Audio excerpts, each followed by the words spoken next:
episode 106, and my God, it has been a long time. This episode, we're looking at a couple of news updates in the Joomla industry, what has been going on, along with what has been going on with us and the Joomla Beat Podcast.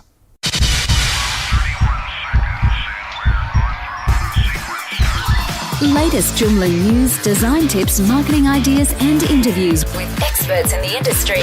Beginner or professional, this podcast is for Joomla enthusiasts. Welcome to the Joomla Beat Podcast with your host, Peter Buey. Hello? Is this thing on? Is it working? Just dust the cobwebs off it. Hi everyone, and welcome to the Joomla Beat Podcast, the podcast all about designing, developing, managing, and marketing your Joomla website. I'm your host, Peter Buey, and by golly, it's been a long time. It's been a good year and a bit, maybe even 2 years.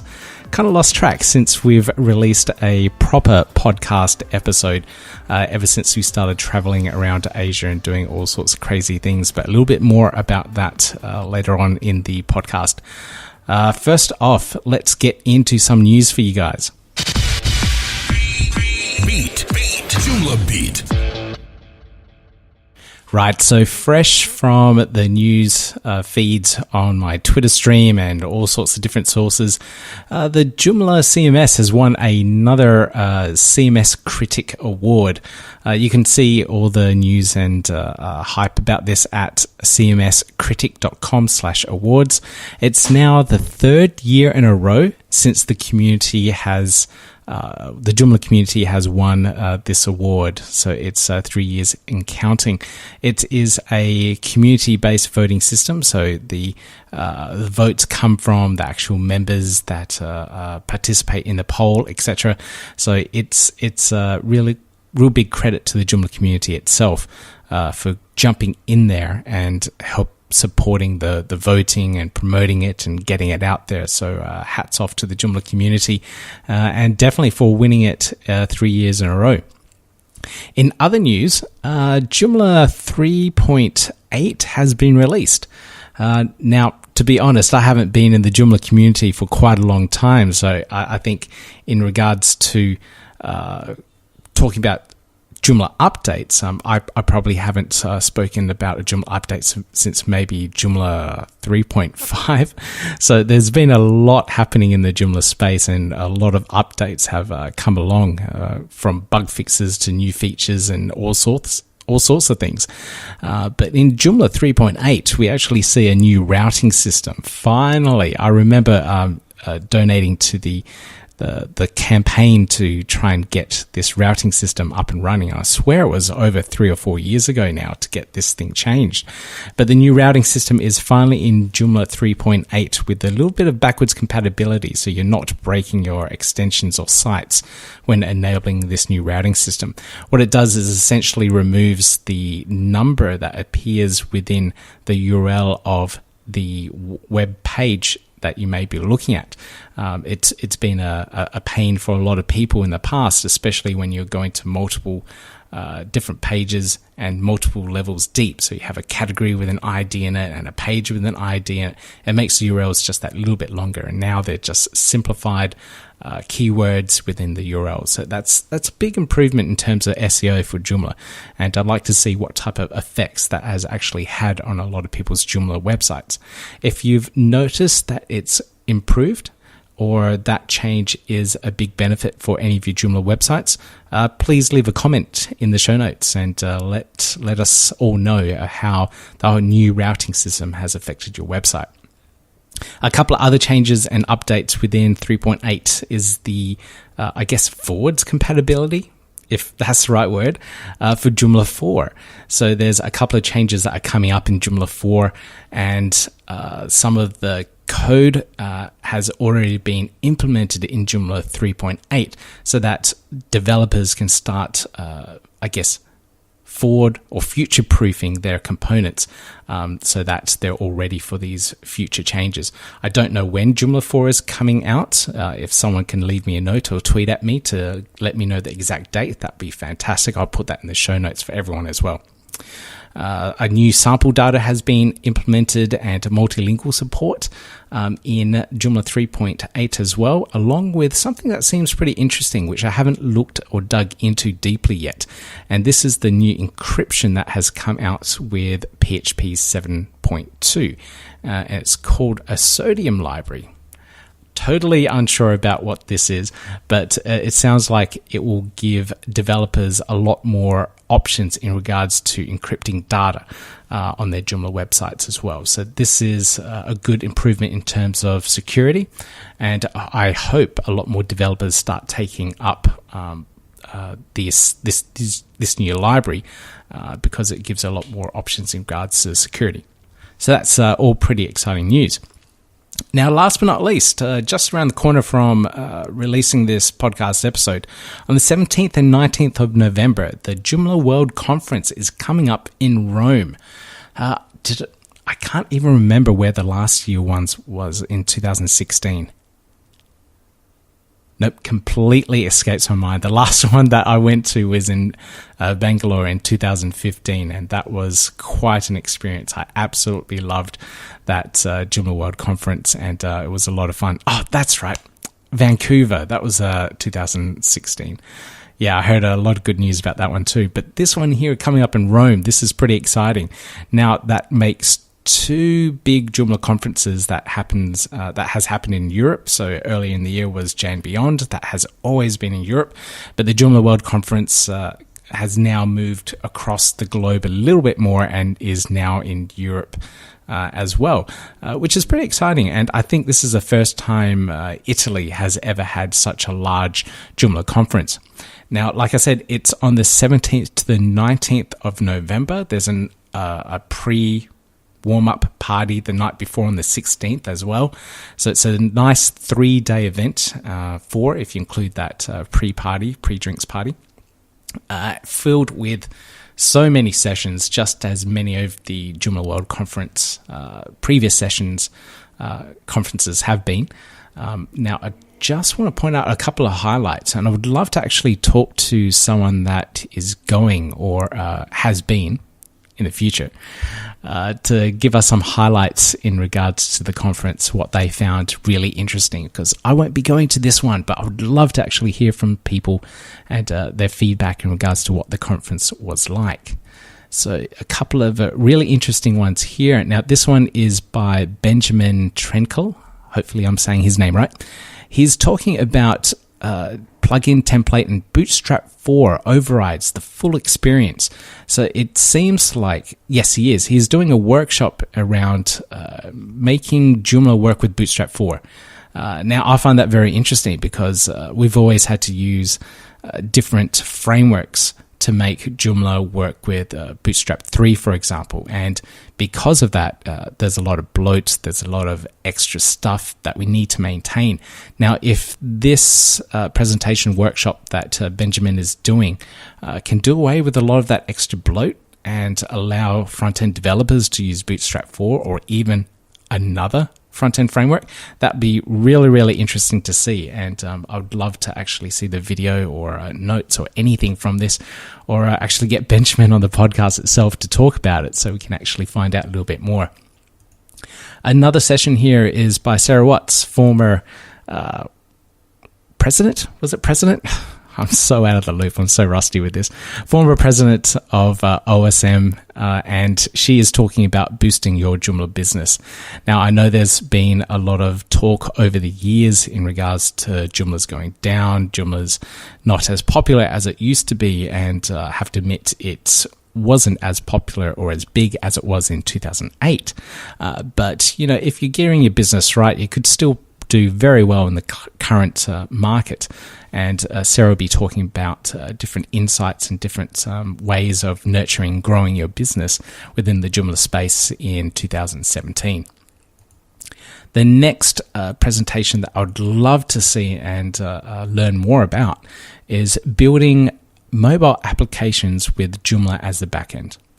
So Sam Suresh, I believe he's also one of the Joomla Joomla certification team members, or he might be the lead now. I can't remember off the top of my head either.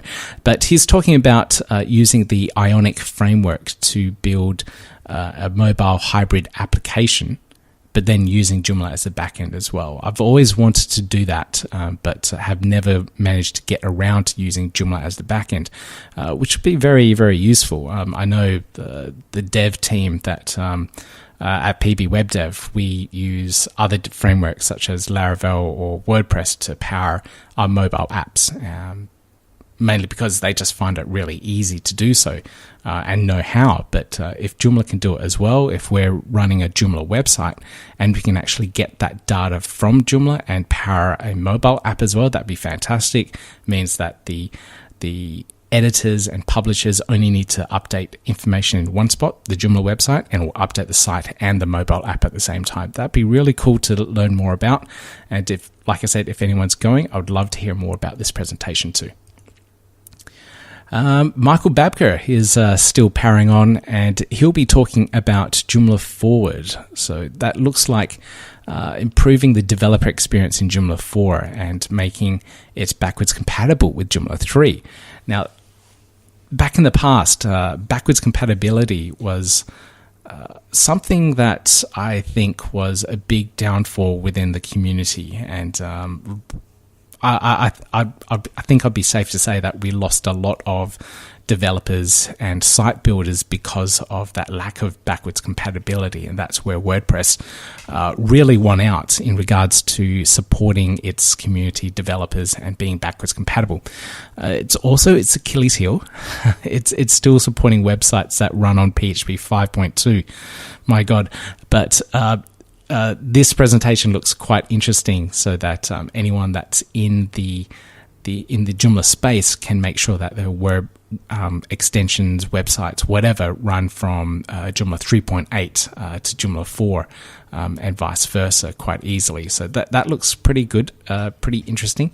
Affects the future of Joomla as well. So if you get a chance to see that one, please let me know, and let me know what that presentation was like as well. I'd love to learn more about that one. Now, last but not least, you'll be seeing more and more of these sessions, the certification exams. Now, this is being held at so many different Joomla events around the world.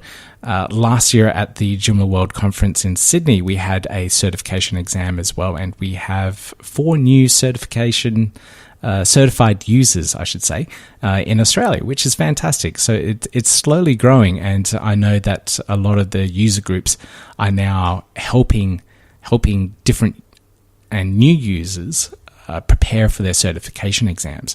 So next year, when we have another Joomla conference here in Australia, the attendees will be fully prepared and will fully pass their exams. I hope. There are 1 or 2 people that didn't quite pass the exam who may not have brushed up on their Joomla skills, even though they're long-time Joomla experts. I heard it's been quite hard to actually pass it because there's so many intricacies, I guess, in how things are done in the exam. And for me, someone that's been using Joomla since the Mambo days, I don't even think about what I'm doing. I just go to various screens, go click, click, click, done. Ceph URLs are on. But in the exam, they may ask for a particular, what do you click on to enable search engine-friendly URLs?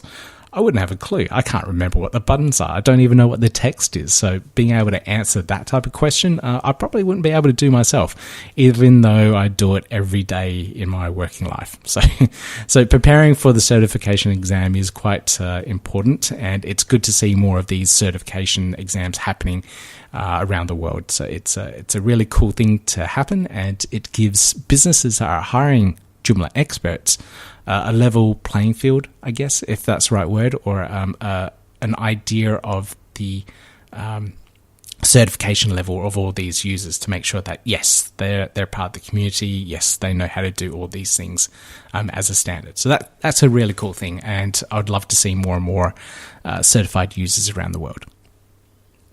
All right, so that wraps up my news update in the Joomla space.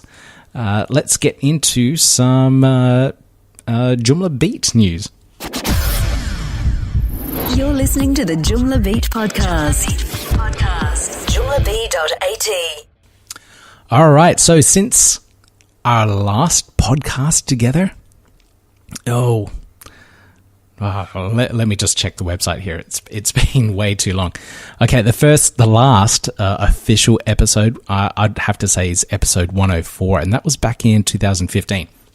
Then we did a update in June 10, 2016. So it's probably safe to say, we haven't really done a podcast episode since 2015, so just about 2 years now. Now, this is because we have been traveling the world. Not so much the world, more so Southeast Asia. And we did a big push in 2016 to really ramp up our business. So the very first thing that we wanted to do is build a better connection with our offshore team. And our offshore team is all based in the Philippines, and we were looking at hiring more developers in Vietnam, Thailand, just to spread out our team. And the Philippines doesn't have the best internet, so going to Vietnam to find developers there, or Thailand, where internet is a lot better, would have spread out our support hours, along with mitigating the risk of internet going out within different regions of the Philippines, which happens all the time. But Martina and I, we did go off to the Philippines for a good 2 months, where we sat down with our developers, worked side by side with them, trained them up with various different things, from getting them better at using Git, development workflows, deployment workflows, better development techniques with Joomla and WordPress. So it was a fantastic trip. We really got hands-on. We also did a Joomla user group session in Cebu in the Philippines. It was, I think, the first one. And unfortunately, we haven't been able to continue that or gain enough interest. But it was quite a good turnout. Of course, lots of pizza, which was fantastic, and we got to meet some other local Joomla users in the community, which is fantastic as well. But that was a big chunk of our trip, and then we ended up over in Vietnam, where we did a lot of work from there as well, and Thailand as well. But of course, in between all that exploring, in between all of the work, there was a lot of exploring as well. So we got to see a lot of the culture, a lot of the beautiful beaches in the Philippines, which are absolutely stunning. So if you ever get a chance to go, or you are thinking about going, I highly recommend checking out the Philippines and exploring some of the beautiful nature, scenery, and the people there. It's absolutely fantastic. The Philippines is an English-speaking country, primarily English. They also have their local dialects, languages, Tagalog and Visayan. But a lot of the people do speak English because of the education system that was implemented there in the late 70s. But Philippines is absolutely fantastic, and our country of choice of where we outsource a lot of our work. Now, when I say outsource, we don't just pile on work and leave it to another company to do it. Our developers there are purely a part of our team. They work with us every single day. We have daily Scrum meetings. They work closely with us in Bitbucket and have regular meetings with us. So it's more so, I guess, remote working from our team. And like Martina and myself, we're pretty much remote workers these days too, traveling around Australia, working from co-working spaces, and that's how we operate now. It's, I guess, flexible. That's probably the easiest way to describe it. But now we are back in Australia for a little bit, so it's, I guess we're a little bit more settled now and not traveling as much as we used to be, which is why I can finally do a podcast. Now, I have to apologize. I did have the best intentions of doing the podcast while I was overseas. I had all my equipment with me, but I could never find a quiet room that didn't have monkeys screeching in the background or birds or something that was distracting and making the audio absolutely terrible. So now we're living in a nice apartment where it's kind of quiet. I still have to do these quite late at night to avoid a lot of the traffic noise or whatever. But it's a lot better for recording. So you will start seeing more of these podcast episodes coming out. And I really hope I can keep them regular. I know it's so important to keep podcast episodes regular, to keep listeners coming back and excited with more and more news and information from the industry. So please leave comments. Please leave and share the podcast episode. It really helps me keep on going, because when you don't get any kind of response back, you're kind of wondering if anyone's actually listening or if anyone wants the content. So if you push it out there, let me know, write a comment, do something, whatever it is, just give me a thumbs up, and I'll make sure I keep these podcasts going. All right. Now, in terms of our business, since we've come back, I guess we've started to pivot the business a little bit. So before, when we went over to the Philippines, we're primarily a Joomla based business. But at that point in time, we also started picking up a lot of WordPress customers. Now, I think in Australia, it's a bit of a reflection of where the industry is going. A lot of our customers don't know anything else other than WordPress. They've done their research and they all come back to us and say, we want a WordPress-based website. We do try and convince them, depending on their scenario of what type of website they're building, to actually go with a WordPress or something else, a Joomla website or something else that might be a little bit more suitable. But for most of the time, they always go back to WordPress because that's exactly what they want. They have experience with, they have exposure to. So it's quite a hard uphill battle we've found in Australia to convince customers to use anything else. And I'd love to hear your feedback in regards to that. How is Joomla doing as an industry in your country? Do people know about it? Do people use it? What's going on? So let me know. Let me know where you're from, how the Joomla industry is, and if you're getting many leads a week in regards to servicing Joomla clients, whether it's training, custom dev work, or whatever it is. Let us know. Love to hear feedback from other people around the world. So we've been working more on the WordPress space, like I said, but a lot of our projects also use different I guess, ideas or progressions of where the internet is going and where development is going at the moment as well. So we've found that a lot of the projects that we're working on need a lot of JavaScript or interactive front-end work. So we're using a lot of React or Vue.js or these really big, heavy JavaScript frameworks more than content management systems. So we're finding that we're using a back-end PHP framework such as Laravel, where we would be writing all of our controllers and business rules, etc., to interact with a database. But then using Vue.js to do all of the front-end work, where it's very dynamic. It doesn't take a lot of load time, for example, to load up little bits of data on a page. So it's very, I guess, streamlined.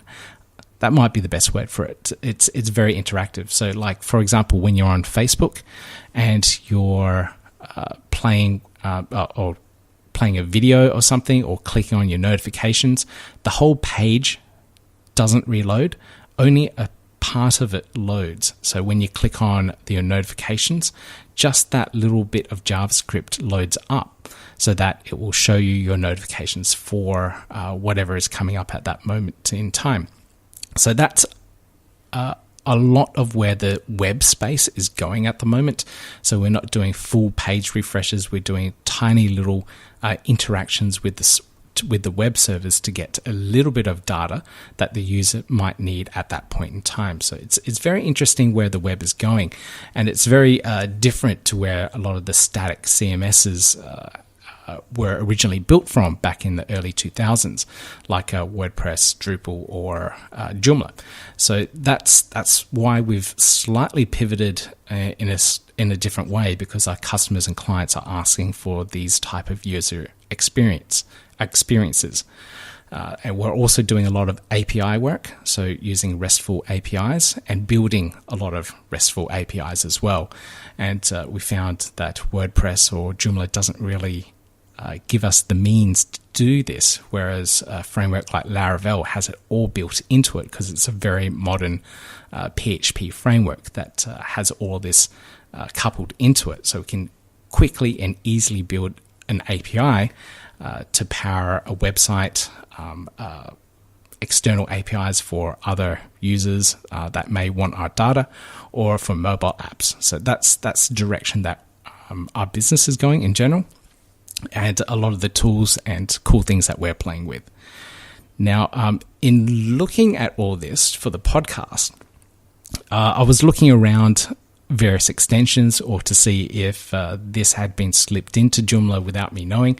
Unfortunately, it doesn't look like there is a RESTful API in Joomla at the moment still, even though I swear I've been talking about this ages ago from RedWeb. I recall having a large library that would have made Joomla RESTful, but it doesn't look like it got in. I may have to dig around and start talking to a couple of people to find out what's going on there.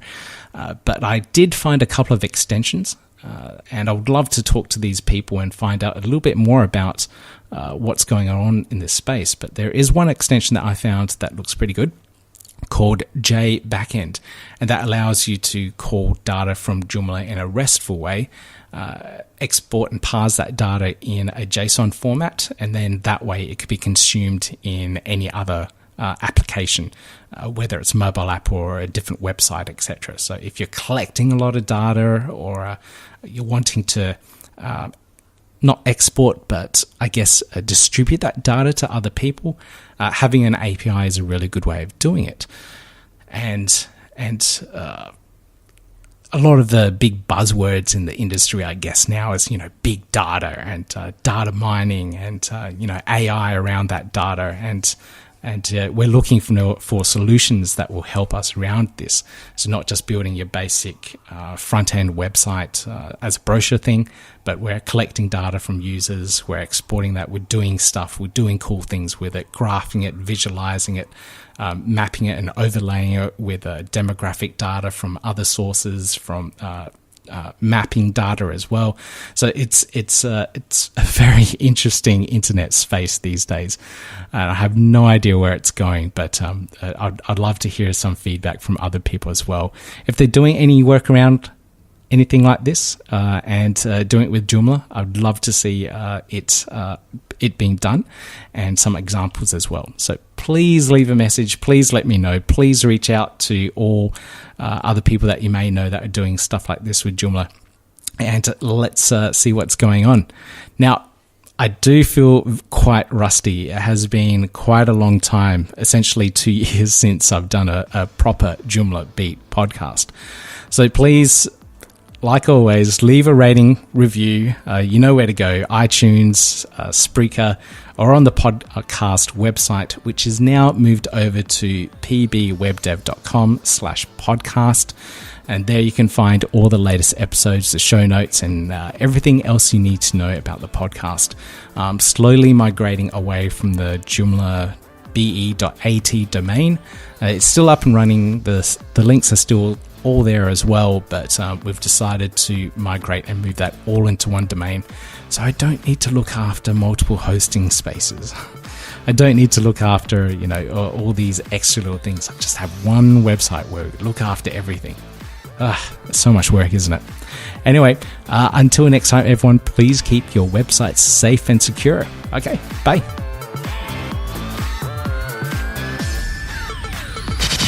You've been listening to the Joomla Beat Podcast, bringing together the community of designers, developers, fans, and users from around the globe.